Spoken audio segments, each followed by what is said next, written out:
This is Austin Real Estate Investing. Austin Real Estate Investing. We'll be discussing real estate investing in Austin, Texas, and bringing you experts from all different sectors of the real estate game. Your host, Jordan Moorhead, is a real estate agent and investor in Austin and is here to help you get started or to build your portfolio and explore new strategies.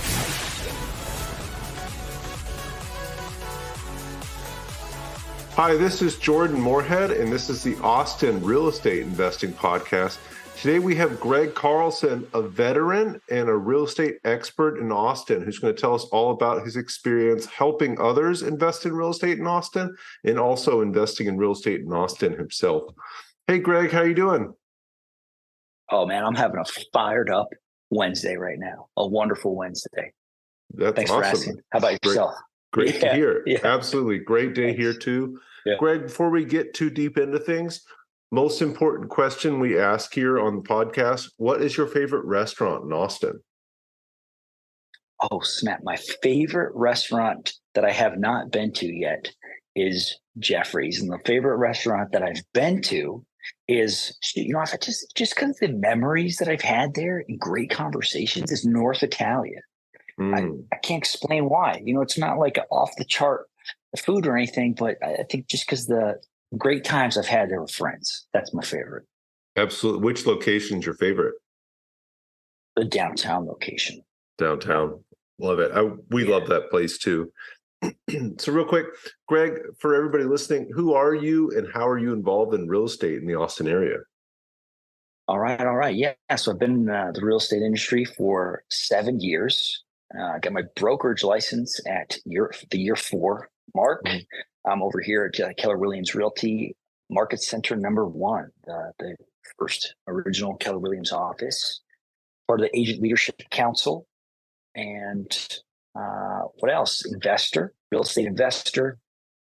And recently, which I'm super proud of, I just became a coach with Forward Coaching. Oh, cool. So obviously we'll talk about the real estate investing, but what is Forward Coaching? What do they do? Yeah, Forward Coaching is for real estate agents that want to elevate their mindset and their business. Okay. So you help real estate agents obviously be better agents? That's exactly right. Yeah. Cool. And the reason I did that is because, real quick here, the reason I did that is because, I saw what real estate can do for people's lives to see what it's done for mine. So if I can help other people do that too in any way, it's like, man, that gets me gassed up. So that's why I decided to do that. That's awesome. And what do you invest in the Austin area too? I know you invest in some real estate too. Yeah. So right now I've got, they're all single family residences, and they're all, I've got one long-term rental at the airport. I've got my primary residence, which will be a short-term rental, actually. It will be. I've got the permit. And then I'm under contract for a condo at the St. Elmo district right now, which is expected to be one of the most popping parts of the town once everything's fully developed over there with what do they call that? The St. Elmo Market. Looking forward to that. Yeah, there's lots of cool stuff over there. That's going to be really exciting. Greg, what got you started investing in real estate? Obviously, you're an agent, but what interested you investing in real estate? Because I know most agents actually don't invest. Dude, I became an agent so I could invest. Okay. So after the military, I was in college just because it didn't make sense not to go to college because the GI Bill covered it. So I'm in the military, go off to school, and I just started reading extracurricular books. I don't know how or why it happened. Reading about investing and wealth building, and I was like, wow, something that's kind of calling me for some reason. It sounded like a next grand endeavor. So I said to myself, if I'm going to invest, how do I want to do it? Is it paper assets? Is it businesses? Or is it real estate? And I was like, real estate. Why? Well, because I can make a living while I'm learning about making those investments. I said, let's go for it. That's it. So as soon as I graduated school, moved to Austin, got my real estate license, and off we went. Nice. And where were you before? I know you were in the were you in the military? Oh. But you think you mentioned it, but where were you in the military? Hey guys, this is Jordan Moorhead here, and I wanted to ask if you could do a huge favor for me. If you could go leave a review for this podcast wherever you're listening to it, that would really help me get this into the hands of other people that are interested in information about Austin real estate investing, and I'd be able to help more people. Thanks, guys. Oh, yeah. So right out of high school, actually about a year after high school, I went into the Navy, and I was stationed in the Great Lakes area for BUDS prep training, basic underwater demolition school training, and then off to San Diego for BUDS, which is the SEAL program. I was there for a couple weeks, and then my hip went kapow, and then I had surgery, but then I got a desk job at the Special Warfare Center, which was good because I wanted to be in that environment still so I could learn from them. And then school, once I left the military, was back in New York, about 20 minutes north of Manhattan. Okay. So you were east to west coast and back to the east coast? Yeah, well, a little bit in the middle. A little bit in the middle of Chicago. Oh, 8 months. Great Chicago. Lakes. Yeah. Okay. Yeah. I didn't know there was any sort of military operations in the Chicago area. So that's it. New news to me. It's there's only one Navy boot camp location, and that's it. Really? Huh.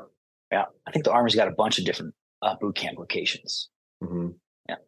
So you got started getting interested in real estate investing while you were in the Navy or while you were going to college on the GI Bill. You got into working as an agent. And then when did you start investing? How many years as an agent did you start investing? As soon as I started making money, it was year 4. Year 4. Okay. Well, wait a minute. So got my license 2017. Year 3. Bought my first house 3 years after. 3 years. Yeah. That's awesome.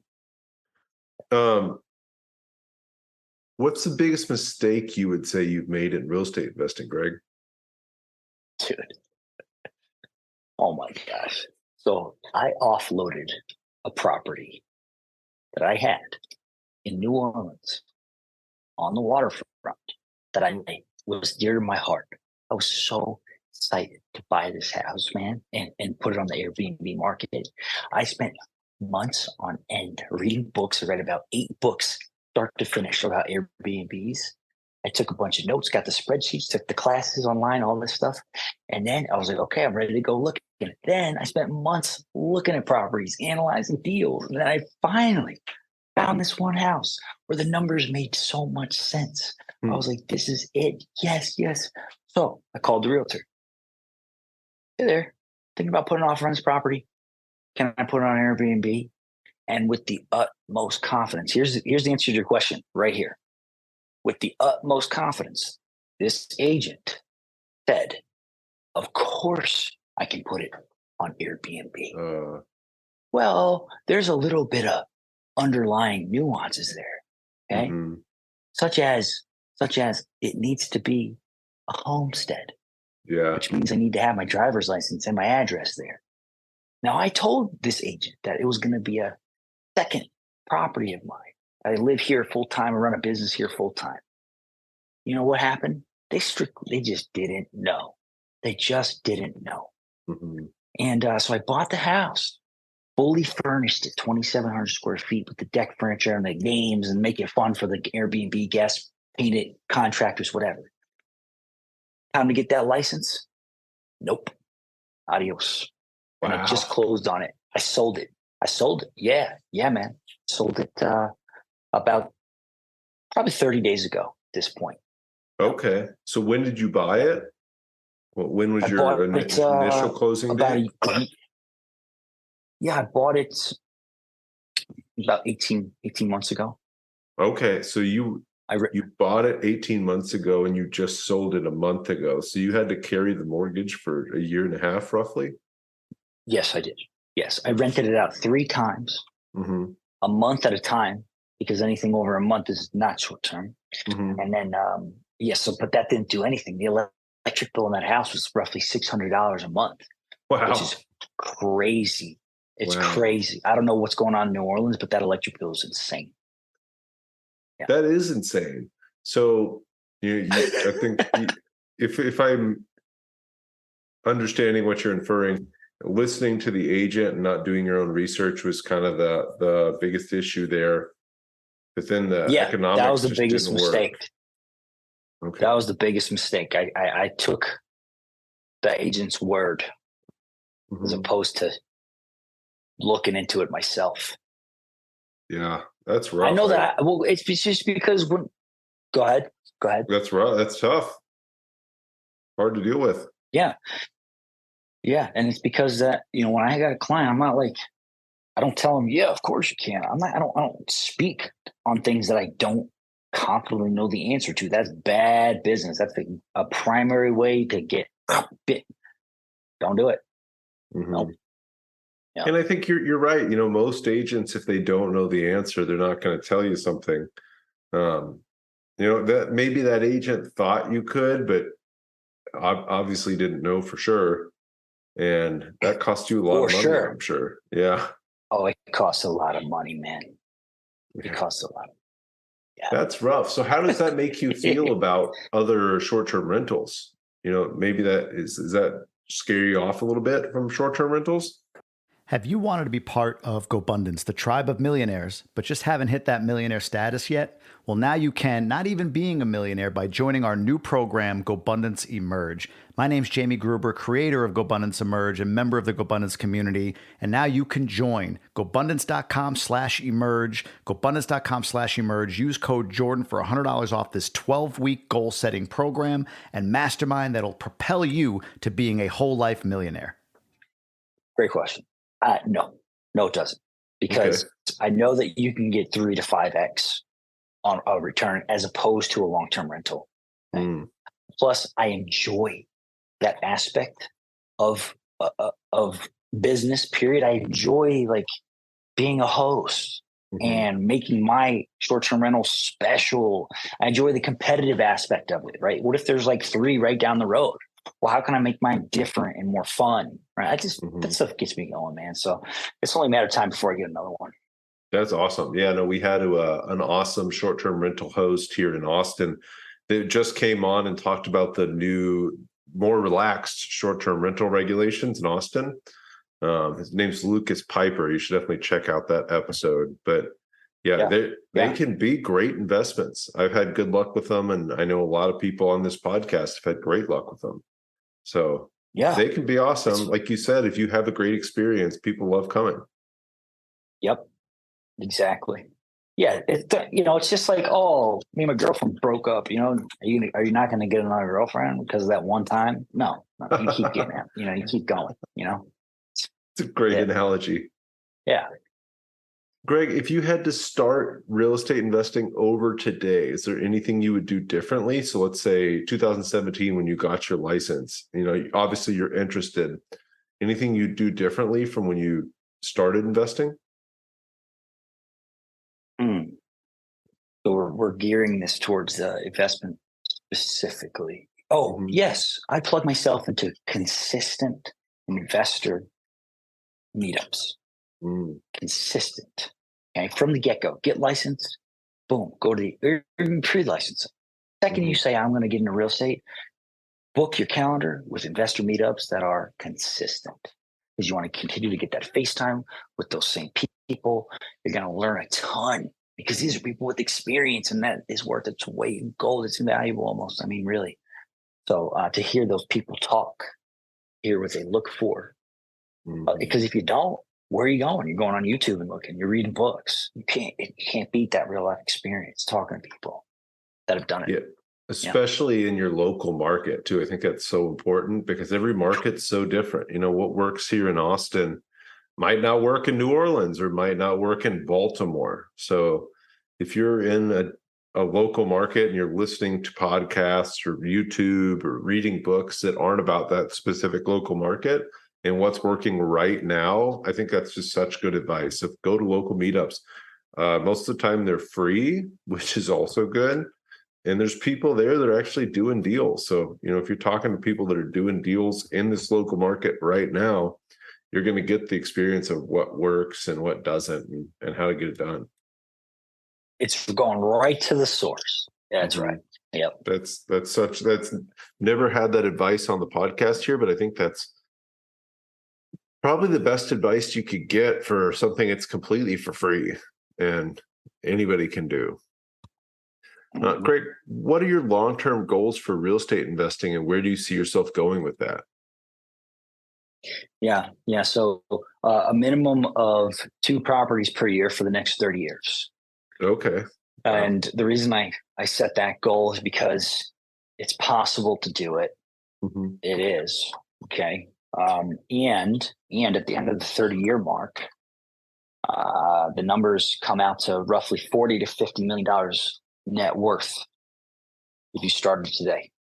So 40 to 50 million net worth in 30 years. I'll be 64 years old, 64, retiring, doing anything I want, whenever I want, with whoever I want, just because I'm buying stuff. And who doesn't like to buy stuff, right? I like buying stuff. I'm going to go buy some houses. Okay? Yeah. Right. Yes. Great.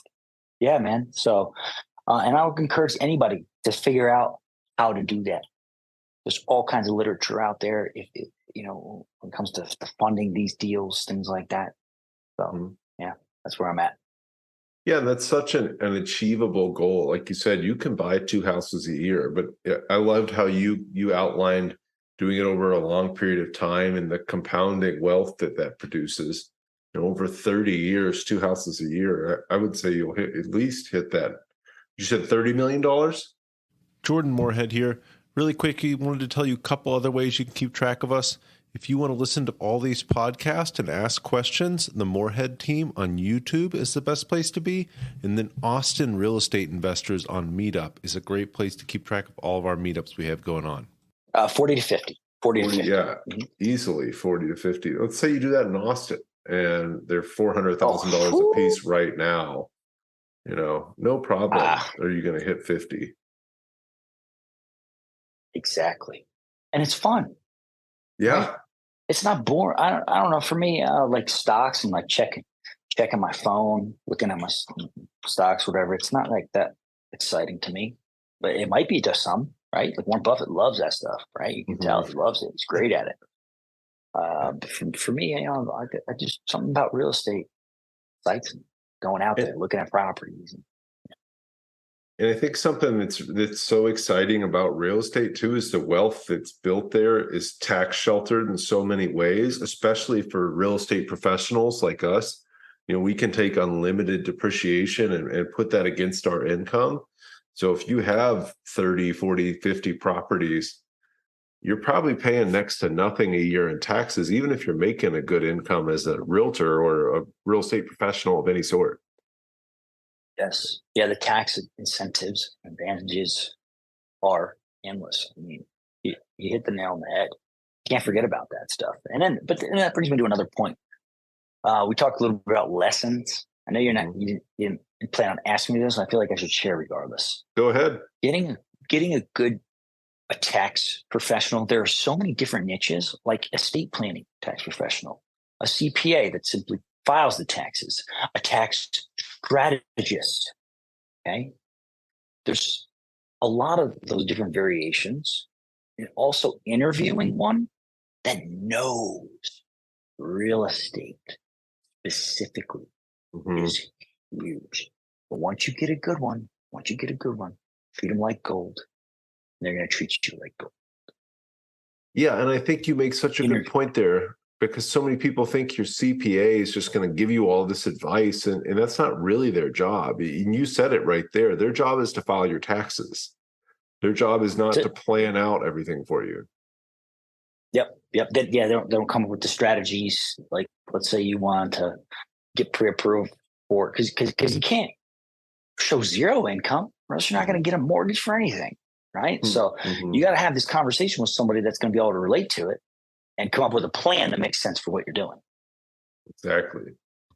Yep. Yeah. I love that. That's great advice too. And something people don't talk about a lot is, the CPA is not your advisor.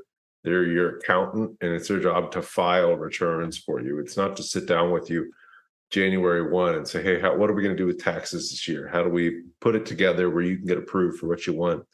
Obviously, if you find a really good one, you have a really good relationship, you'll get some of that from them, but they get busy. They can't do everything. Exactly. They get super busy. And then the estate planning piece talks about, so you got the planning side. What about the protection side? Mm-hmm. Don't you want to protect your assets? Talk to an estate planner, and they're gonna go ahead and tell you like what entity you should put this investment property under, right? Or how to shelter your wealth so that's protected, right? All these little things. It goes very deep, but we'll just leave it there for today. Yeah. No, reach out to an estate planner or reach out to tax strategist and figure this stuff out. And obviously you want a great CPA, but you need some other help there too. And I think that's really cool you mentioned that, because that does not get talked about a lot. Gotcha. Greg, do you have a favorite book that you like to recommend to people? Yeah, it's Grant Cardone. It's called Be Obsessed or Be Average. Fist bump. Great. Yeah, great book. It's one of those. Yeah, especially the audio, because when he's talking, he's the one delivering it, which is great. I love when the author actually does the audiobook. He's a fired up guy. He is. Mm-hmm. So you're listening to him first thing in the morning on your drive to the office, and you're just like, "Whoa, I'm gonna get after it." That's awesome. I didn't know he read that too. I do. Same with you. I like it when the author reads. Yeah, it's more impactful for some reason. It's like the delivery is just more like we got the emotion going into it. Yeah. It's their words, and it's cool to see them reading it. Greg, what's the best way for people to get a hold of you? Yeah, at Greg Carlson on Instagram. Hit me up on that. Send me a direct message if you want to chat about anything. If you want to talk about mindset in general, right? Even if you're not looking to get in the real estate space, you just want to talk about mindset, mental toughness, thinking big, all that stuff. Always here to chat and help. Okay, so that's at Greg Carlson on Instagram. Just all one word. Okay, that's it. Awesome. Yep. All right. So, Greg, thank you so much for coming on. At Greg Carlson on Instagram. I am at Jordan Moorhead on Instagram. I'm sure I will see you here soon. Let's see you. I'll see you in the hallway. Hey, good to see you. Absolutely. Great Good day. to see you too. You too. Thanks for having me on. Ciao. Bye-bye.